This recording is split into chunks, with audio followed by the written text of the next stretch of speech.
Guys, i-share ko lang sa inyo kung ano yung ginamit ko, paano natanggal yung aking pekas, na buong mukha ko dati nasunog ito sa nagamit kong mali na produkto. So ngayon, ang aking kaibigan nagsabi na gamitin mo to kasi maganda to, talagang babalik sa dati yung mukha mo, kikinis yung mukha mo, tanggalin yung lahat-lahat na kung ano man mayroon sa mukha mo, sabi ng aking kaibigan. So ito nga, tinry ko. Alam nyo ba guys, sobrang ganda at talagang kikinis ang mukha nyo dito, talagang matatanggal yung pekas nyo. Kung may pekas kayo, dapat maging consistent kayo sa paggamit para matanggal po talaga ang inyong mga dark spot dyan sa mukha at yung kung anong mayroon kayo dyan sa mukha.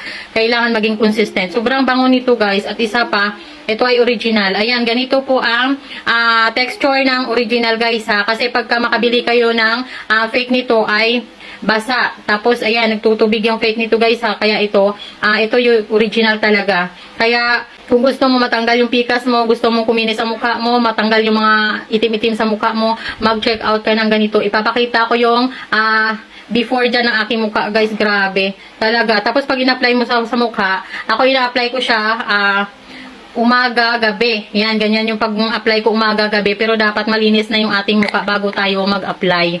Ayan, ganyan lang. Pataas lang. Ganyan lang ang pag-apply nito guys. Sigurado kikinis po ang mukha ninyo. Talagang maganda siya, mabango. Sobrang ganda nito. Ito yung hiyang ako sa ganito. Pagka after ko gumamit ng sunblock, nilalagyan ko ng ganito. Ang ganda nito. Sobra. Check out kayo nito guys. Ilalagay ko yung link sa baba. Magugulat kayo sa mangyayari sa inyong mukha. Talagang napakaganda nito.